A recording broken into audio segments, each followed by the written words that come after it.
So, new test tool for backwards compatibility, Returnal Studios' next game, and a big change for the next generation of PlayStation. Those are the stories we're going to cover today, and if you could hit that like button on the video, thank you to those that do it, and as always, it's very much appreciated. First, yes or no, have you finished Returnal or not? We're going to be talking about the studio's next game today, but before that, have you finished their last game? So comment below, yes or no, if you've finished Returnal or not. Let me know down in the comments below. Now, diving into the first story of the video, Returnal Studios' next game. Reading from WCCF Tech, PlayStation's Returnal Studio Housemarque is looking for a senior game designer for its next AAA action title. It's been 3 years since the global launch of Returnal, and as spotted on LinkedIn, the PlayStation-owned studio is now hiring for its next big game. Although the job ad doesn't necessarily include details about the studio's next title, it mentions that the game designer will focus on enemy and boss design. If you wish to join us for our next journey, apply today. The ad reads, "We are looking for a senior game designer focusing on enemy and boss design for our next big game." Other interesting tidbits from the job offer includes a passion for action games as well as enemy and boss design. In addition, the offer mentions proficient in the use of Unreal Engine. So they're developing a new action game using Unreal Engine 5. It looks like boss fights are a big focus again, similar to Returnal. I personally hope they move away from the roguelite aspect though. They know how to make great gameplay, but roguelites have been dished out so much nowadays. Give us something different. Give us an action game that has co-op using Unreal Engine 5. I trust they'll bring the gameplay, and with Unreal Engine 5, that will bring the visuals. Considering it's been 3 years since Returnal's launch, I assume their next game is probably a 2026 release, giving them about 5 years. And if you're enjoying the video so far, hit that subscribe button and join our growing community on our way to 150,000 subscribers.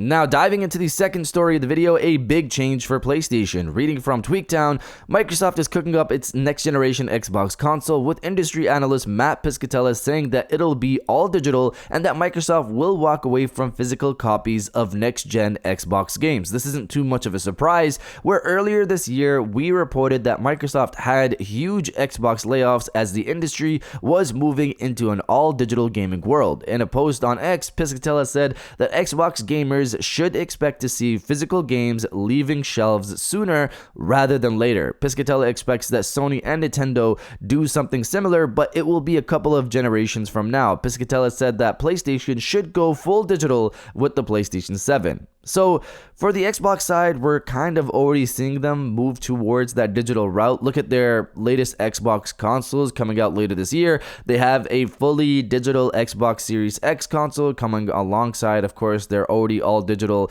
Xbox Series S console. They're also now going to sell a physical 2TB Xbox Series X console that's $100 more than the original. It's a push to move people towards the digital side when they see the prices all lined up together like that.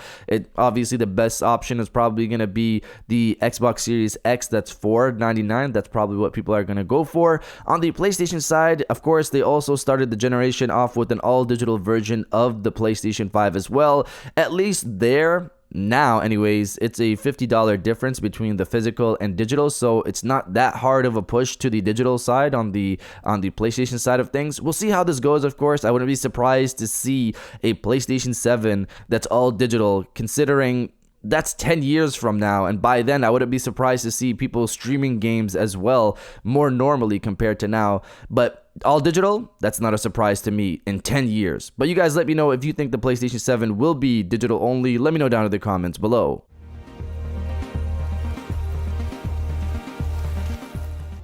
And now diving into the final story of the video, the new backwards compatibility testing tool. Reading from WCCF Tech, Sony and Mark Cerny, the architect behind PlayStation 4 and PlayStation 5, might finally be cracking the code on one of PlayStation community's longest running desires, PS3 backwards compatibility on PlayStation 5. A newly found patent could be the key to making this dream a reality. The patent, titled Backwards Compatibility Testing of Software in a Mode That Attempts to Induce Skew, outlines a sophisticated automated method for ensuring older software runs smoother on newer hardware. The patent describes a system where a device, in this case presumably the PlayStation 5, can run in a special timing test mode. This mode is designed to deliberately induce skew, basically creating timing variations that might mess with how software runs. Think of it as a stress test for old games, making sure they can handle the new environment without breaking a sweat. So why does this matter? Well, PlayStation 3's architecture was notoriously tricky thanks to its cell processor.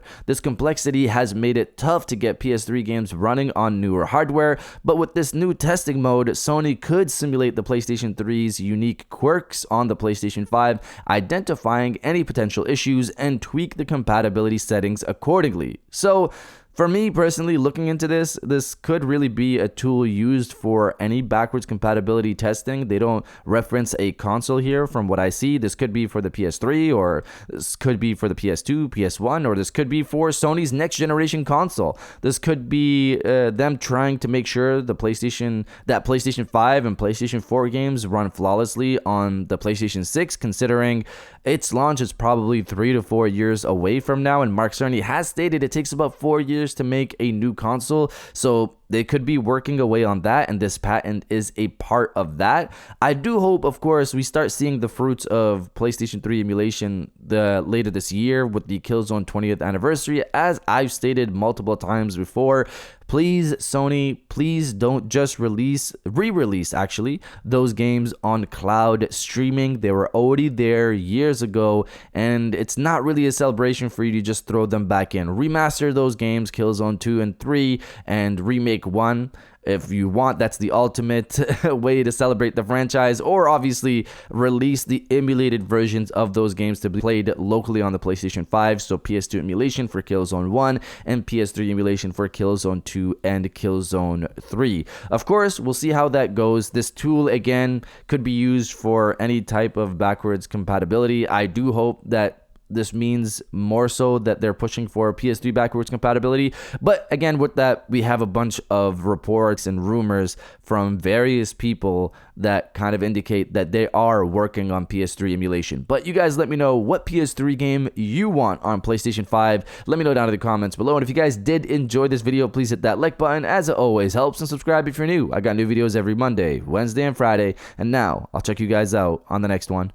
And welcome back to the after show. This is a part of the video where we have a little fun down in the comments below. If you're old, welcome back. If you're new, welcome. For today's thing, what I want you guys to do is the body, obliterate, destroy, and overall harass the comment section with "It is a new week." New week, new potential rumors, new potential leaks, new potential announcements as well. So if you're excited for the week ahead, destroy the comment section with "It is a new week," and I'll definitely heart those comments like I always do, because I appreciate everybody who stays to the end of my videos. And now I'll check you guys out on the next one.